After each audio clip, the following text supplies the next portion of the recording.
Anda kembali di iNews Malam pemirsa. Pasca bentrokan antara warga dan pekerja tambang batubara di Jambi, petugas gabungan TNI Polri berjaga di lokasi. Penjagaan pun dilakukan untuk mencegah bentrokan susulan antara kedua belah pihak.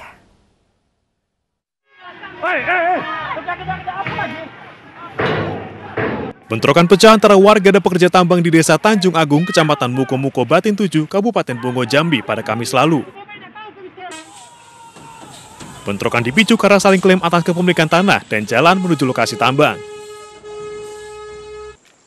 Usai bentrok, petugas gabungan TNI dan Polri berjaga di lokasi guna menghindari bentrokan susulan dari kedua belah pihak. Tidak ada korban jiwa dalam peristiwa tersebut. Namun satu mobil milik kontributor iNews rusak akibat dirusak massa yang bertikai. Ada sebagian warga masyarakat Sijau dan sekitarnya itu memasang portal. Mereka mengklaim bahwa itu adalah lahan mereka. Kemudian melalui langkah-langkah negosiasi datang dari pihak perusahaan PT KPPJ karena mereka juga mempunyai alasan. Mereka mempunyai hak atas lahan atau jalan yang dilewati oleh kendaraan batubara. Mereka juga datang. Hingga saat ini, pihak Polres Bungo melakukan penyelidikan penyebab terjadinya bentrok antara warga dan pihak perusahaan. Dari Bungo, Jambi, Budi Utomo, iNews melaporkan. Pemirsa, kapal pengangkut 390 ton sembako tenggelam di perairan Karimun Jawa, Jepara, Jawa Tengah. Kapal tenggelam akibat kebocoran di bagian lambung.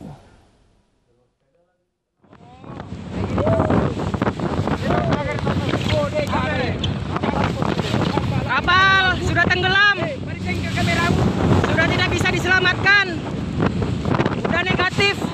Inilah detik-detik saat kru kapal motor Hidayah Star berupaya menolong KLM Satria Indonesia yang tenggelam di perairan Karimun Jawa akibat kebocoran lambung.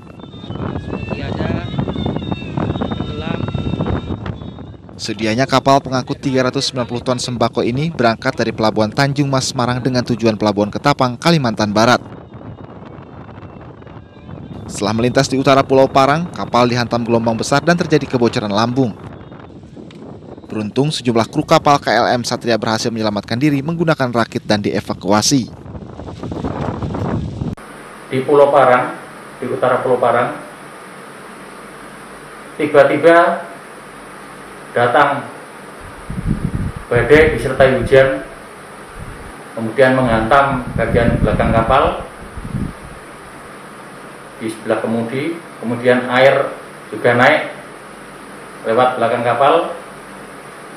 Akhirnya kapal menjadi penuh. Sudah dilakukan penyedotan dengan alat Alkon 5 unit, namun tidak bisa ditanggulangi dan akhirnya kapal tenggelam. Kini seluruh korban selamat dibawa ke Puskesmas Karimun Jawa guna menjalani pemeriksaan kesehatan. Dari Jepara, Jawa Tengah, Alif Sutarto, iNews melaporkan. Pemirsa, polisi menangkap pelaku gendam yang sering beraksi di Mall Semarang, Jawa Tengah. Untuk mengelabui korban, pelaku mengaku sebagai orang pintar yang bisa menyembuhkan santet.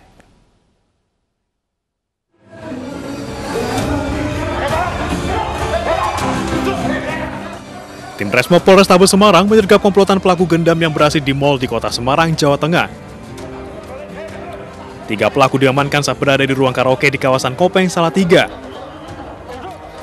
1 pelaku lainnya disergap saat sedang tidur di rumahnya di daerah Klaten, Jawa Tengah. Sementara 2 pelaku lainnya masih buron. Selama 1 bulan terakhir, komplotan gendam ini beraksi di 2 mal besar dengan sasaran perempuan yang berbelanja sendirian. Modusnya, pelaku mendekati target korban dan mengaku sebagai orang pintar. Mereka mengatakan korban terkena ilmu hitam dan bisa menyembuhkannya.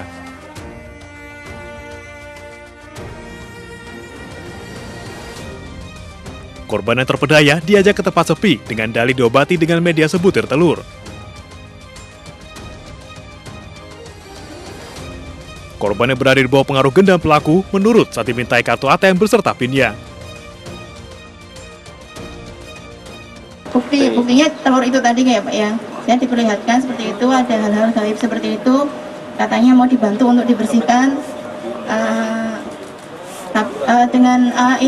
Selanjutnya diminta ATM-nya. Yaitu dengan cara mendatangi korban, kemudian para pelaku 2 orang awalnya mendekati korban dan berkomunikasi bahwa korban mempunyai dilihat ada yang kurang ataupun diterawang oleh para pelaku ini mempunyai penyakit dan lain sebagainya. Petugas menyita barang bukti berupa 17 kartu ATM, uang tunai, 1 butir telur, peniti, serta jarum emas. Dari Semarang, Jawa Tengah, Kristadi, iNews melaporkan.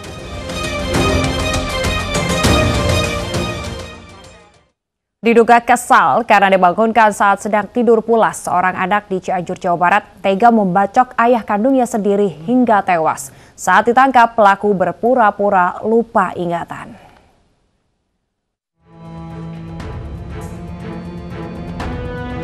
Inilah Ahmad Sidik, pelaku yang tega membacok ayah kandungnya sendiri saat ditangkap di Mapolsek Cugenang. Pelaku hanya terdiam dan pura-pura lupa ingatan. Pelaku ditangkap di kios dagangan milik ayahnya di Kampung Sayang, Desa Nyalindung, Kecamatan Cugenang, Cianjur, Jawa Barat. Menurut petugas kepolisian, pelaku mengaku nekat membacok ayah kandungnya karena tidak terima ketika dibangunkan saat tertidur di dalam kios. Telah terjadi penganiayaan yang mengakibatkan meninggal dunia bapaknya yang dilakukan oleh anak kandungnya sendiri, dibacok leher, yang kena leher. Ada berapa kali bacok? 3 kali. 3 kali. Ngapain?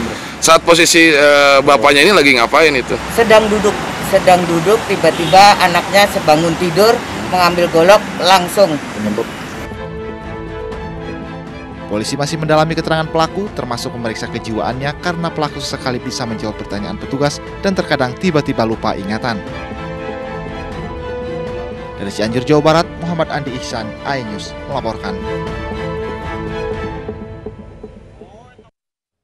Pemirsa, Gubernur Papua Lukas NMB dideportasi usai masuk ke negara tetangga Papua Nugini melalui jalur tikus. Lukas dinilai melanggar undang-undang keimigrasian karena berpergian ke luar negeri tanpa dokumen yang sah.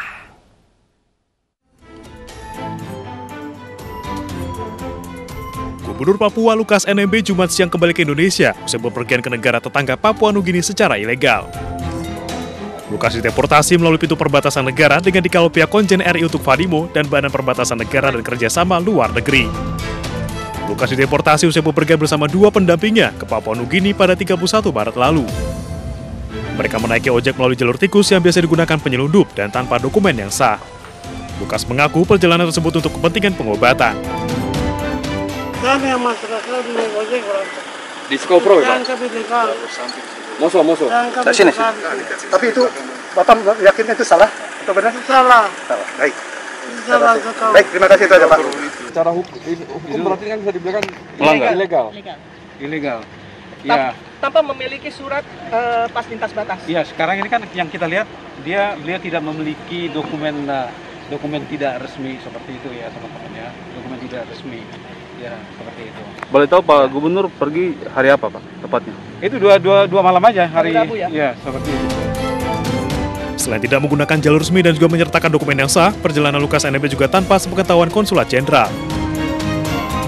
Kasus Lukas kini masih didalami pihak imigrasi Jayapura. Dari Jayapura, Papua, Edi Siswanto, iNews melaporkan. Terindikasi positif COVID-19, 54 calon penumpang pesawat yang akan berlibur melalui Bandara Juanda, Surabaya gagal terbang. Pemirsa, kami akan kembali usai jeda.